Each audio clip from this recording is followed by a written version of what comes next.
it's just been so natural to us, we don't realize that we're, maybe a strong way to say it is we're cursing our future. You can curse your future or you can bless your future, so be careful.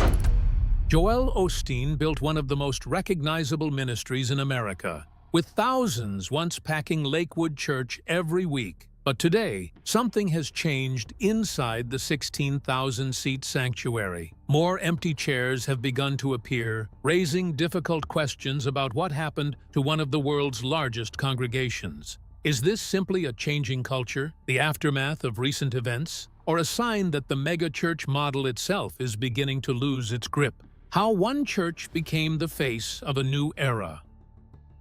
For generations, churches have been woven into the fabric of American life. They served as places where families gathered, friendships were formed, and communities found comfort during life's most difficult moments. Most were modest in size, centered on tradition, and focused on bringing people together through worship. But toward the end of the 20th century, a very different vision of church began to emerge, one that would dramatically reshape how millions of Americans experienced faith. Instead of small sanctuaries and quiet services, a new wave of ministries introduced something much larger. These churches, later known as megachurches, were designed to welcome thousands of people at a time while combining worship with modern technology, polished presentations, and carefully planned experiences. The goal was simple: make church feel inviting, relevant, and accessible to people who might never have walked through the doors of a traditional congregation. As journalist Lisa Desjardins has noted, this movement reflected a broader cultural shift, blending religion with contemporary media and communication in ways that had rarely been seen before. Worship services evolved beyond sermons and hymns into immersive productions featuring concert-quality music, professional lighting, enormous video screens, and crystal-clear sound systems.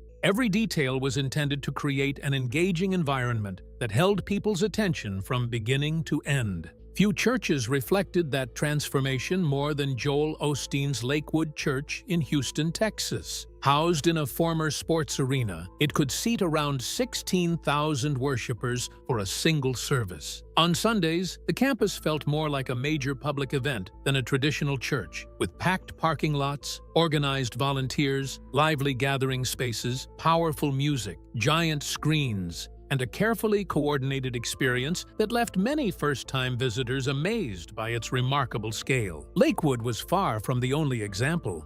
Across the United States, roughly 1,600 megachurches embraced similar ideas while adding their own unique features. Some expanded into full community campuses, complete with gyms, cafes, schools, bookstores, and extensive children's facilities. The traditional image of church was rapidly evolving into something much broader, offering people not just a weekly service, but an entire community experience built around modern lifestyles. This transformation was shaped by influential leaders, including Robert Schuller, Rick Warren, and Bill Hybels. Each approached ministry differently, yet all shared a common goal of reaching larger audiences by presenting faith in ways that felt approachable and relevant. Their ideas inspired countless churches to rethink how they connected with people, helping fuel one of the fastest-growing movements in modern American Christianity. By the early 2000s, megachurches had become a defining force across the country. Pastors gained national recognition through best-selling books,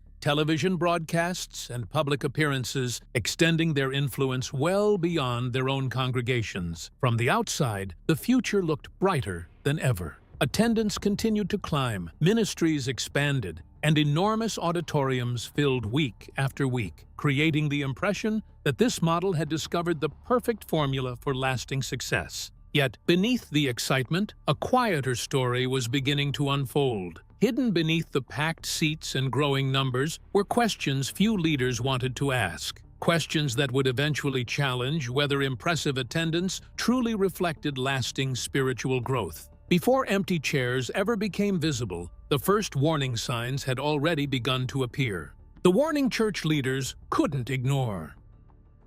As megachurches continued attracting record-breaking crowds, most observers saw only success. Auditoriums remained full, volunteer programs flourished, and new campuses continued opening across the country. From nearly every visible measure, the movement appeared healthier than ever. But behind the scenes, a few church leaders began asking a question that attendance reports alone could not answer. Were growing numbers actually reflecting growing faith? That question became impossible to ignore when Bill Hybels, the founding pastor of Willow Creek Community Church, decided to examine his own ministry more closely. Rather than relying on attendance figures or expanding programs as proof of success, Hybels wanted to know whether the people filling the seats were experiencing genuine spiritual transformation beyond Sunday services. To find out, Willow Creek launched an extensive internal study in 2007. Instead of focusing on how many people attended worship or volunteered in church activities, the research explored something much deeper: whether members believed their personal relationship with God was actually maturing over time. The findings challenged many long-held assumptions. On paper, the church was thriving. Thousands attended services regularly, joined small groups, served on ministry teams, and participated in numerous church events. By traditional standards, these were signs of a vibrant congregation. Yet, when participants reflected on their own spiritual growth, many described a very different reality. A significant number admitted that although they remained active within church life, they did not feel noticeably transformed in their everyday lives. They faithfully showed up each week, listened to sermons, and participated in programs, but many struggled to identify meaningful personal growth beyond those scheduled activities. For some attendees, church had gradually become part of a familiar weekly routine rather than a catalyst for lasting change. The experience was encouraging, uplifting, and well-organized, yet it often ended the moment people walked back to their cars. By the following week, many returned seeking another inspiring service, creating a cycle that depended heavily on the next gathering rather than continued personal development. This raised an uncomfortable possibility. Perhaps the strength of the megachurch model wasn't only drawing people closer to faith, it might also be encouraging them to rely primarily on the church experience itself. Instead of building independent spiritual habits throughout the week, many members seemed to depend on carefully crafted Sunday services for their sense of spiritual fulfillment. What made the situation even more remarkable was Bill Hybels' response. Rather than dismissing or concealing the results, he publicly acknowledged them. He admitted that despite Willow Creek's remarkable growth, the church may have unintentionally emphasized participation in its programs more than helping people develop deeper personal spiritual practices. It was an unusually candid admission from the leader of one of America's most influential megachurches, and one that resonated far beyond his own congregation. Even so, the broader movement showed little sign of slowing down. Megachurches continued expanding. Technology became even more sophisticated, and worship experiences grew increasingly polished. Messages emphasizing hope, encouragement, personal breakthroughs, and positive living remained especially popular because they connected with wide audiences. Attendance stayed strong, and from the outside, the model still appeared incredibly successful. Yet beneath that momentum, the concerns uncovered by Willow Creek never fully disappeared. They lingered quietly in the background, suggesting that visible growth and genuine spiritual depth were not always the same thing. Few people paid much attention to those warnings at the time because the crowds kept coming and the seats remained full. But those unanswered questions were about to face a test no church leader could have anticipated. When an unexpected global disruption forced church doors to close across America, it would reveal whether the foundations of the megachurch movement were truly as strong as they had always seemed, or whether those early warnings had been pointing towards something much bigger all along. Why thousands never came back.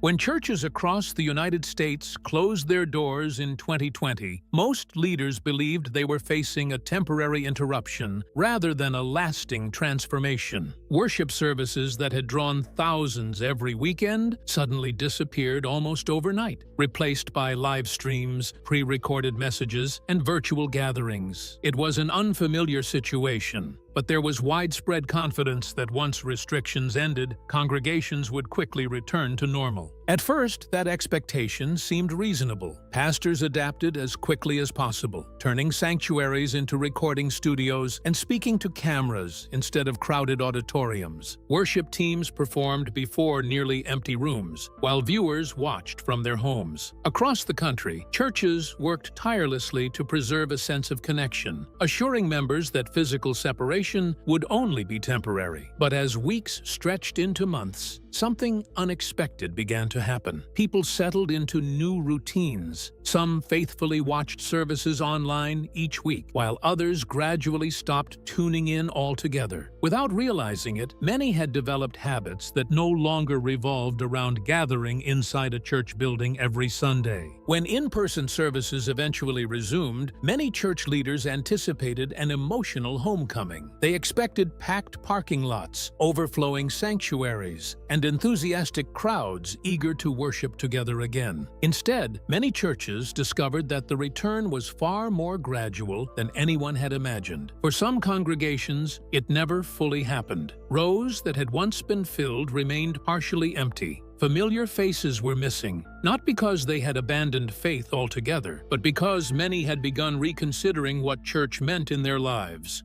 The interruption had created something few had anticipated: time for reflection. Watching a service through a screen was a very different experience from sitting inside a crowded auditorium. The excitement generated by live music, dramatic lighting, and thousands of voices responding together simply couldn't be recreated at home. Removed from that environment, some people began paying closer attention to the messages themselves. Questions naturally followed. Were they returning because of deep personal conviction, or because they had become attached to the weekly experience? Had the atmosphere been strengthening their faith, or had it become an important part of what kept them engaged? For many, those weren't easy questions to answer. Some found themselves exploring different expressions of faith during that period. Jennifer Martinez, a longtime attendee of a large church, was among those who chose a different path. Rather than immediately returning to a megachurch, she visited smaller congregations where worship felt quieter and more personal. Without elaborate production or massive crowds, she discovered something she hadn't expected: a slower pace that encouraged conversation, reflection, and a deeper sense of connection. Her experience reflected a broader trend unfolding across the country. Some believers returned to large churches with renewed appreciation, but others found fulfillment in smaller communities, home gatherings, or more personal spiritual practices. The assumption that everyone would naturally return to the same routine had quietly disappeared. For megachurches, this marked more than a temporary decline in attendance. It revealed that many people had begun reevaluating not only where they worshiped, but also what they were seeking from church in the first place. The pause had exposed questions that had been building beneath the surface for years, and those questions weren't going away. As attendance patterns continued to shift, another conversation gained momentum. Increasingly, critics and observers began examining whether the challenges facing megachurches extended beyond the shutdown itself. Some believed the real issues had been developing long before the doors ever closed, and those deeper concerns would soon become impossible to ignore: the hidden cost of modern church culture.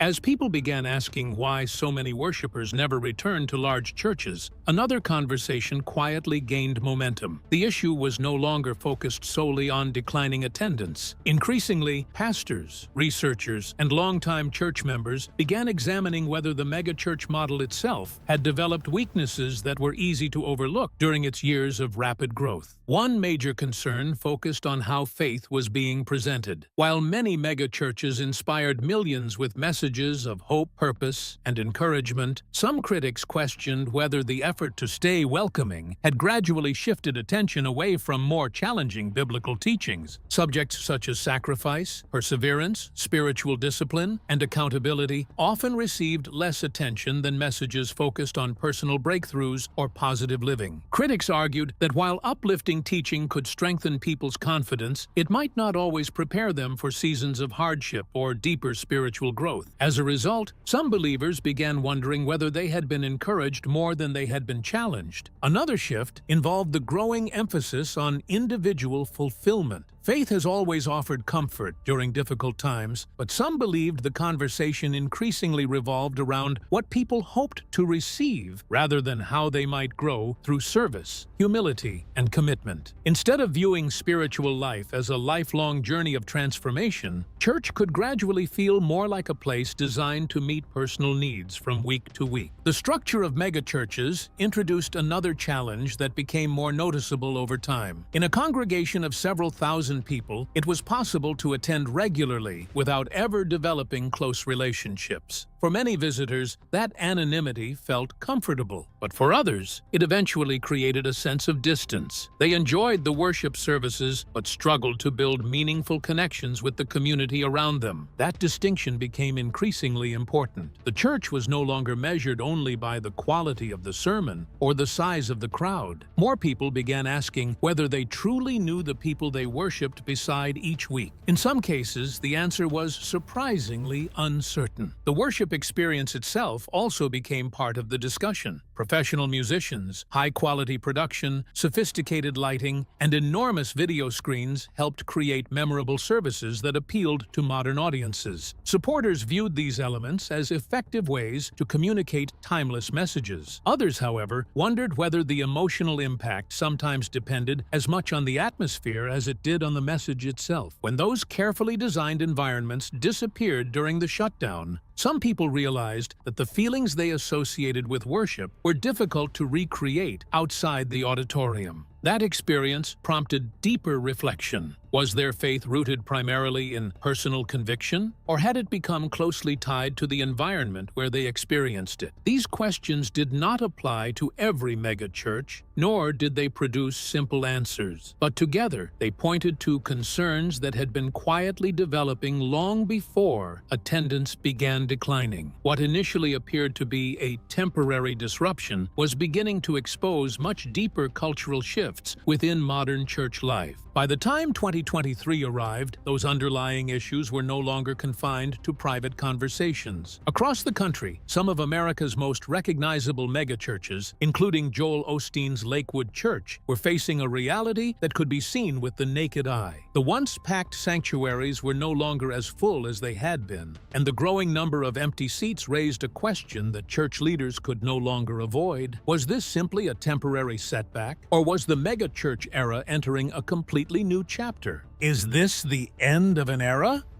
By 2023, what had once seemed like a temporary disruption had become increasingly difficult to ignore. Across the United States, many megachurches were reporting noticeable declines in attendance, with some seeing estimated drops of around 30 to 40%. For many church leaders, however, the numbers revealed only part of the picture. The deeper concern was that those leaving were often longtime members, committed volunteers, and faithful supporters who had helped sustain these ministries for years. This pattern became evident at several well-known churches, including Saddleback Church, Willow Creek Community Church, and Mars Hill Church, each facing significant challenges tied to leadership transitions, controversies, or internal conflicts. Viewed individually, each situation had its own unique circumstances. Together, however, they reflected a broader shift affecting the megachurch movement as a whole. Generational change became another important factor. Many younger adults were approaching faith differently from previous generations. Rather than being drawn to large, highly produced gatherings, many expressed greater interest in smaller communities where conversations felt more personal. Questions could be discussed openly, and relationships developed more naturally. Authenticity increasingly mattered as much as presentation, if not more. Technology also transformed the landscape in ways few could have predicted. Years earlier, megachurches held a distinct advantage because they could offer resources, teaching, and production quality that smaller congregations often couldn't match. Today, that advantage has become far less exclusive. With countless sermons, podcasts, Bible studies, and faith-based discussions available online, people can engage with spiritual content almost anywhere. Access to teaching is no longer limited by the size of a church building or the location of a congregation. That new reality has prompted churches to rethink what truly makes gathering together valuable. If inspiring messages can be heard from a phone or computer, what gives a physical congregation its lasting purpose? Increasingly, many leaders have concluded that community, accountability, and genuine relationships may matter more than scale alone. In response, some megachurches have begun emphasizing smaller groups and closer personal connections within their larger ministries. Others have continued investing heavily in production and technology, hoping to enhance the worship experience even further. Whether those approaches will reverse current trends remains an open question. At the same time, smaller faith communities have quietly gained momentum. Across homes, cafes, and neighborhood gatherings, many believers have embraced more intimate settings where conversation often takes precedence over presentation. For individuals like Jennifer Martinez, this shift has not represented a rejection of faith, but a search for a different way of living it. That may be the most important distinction of all.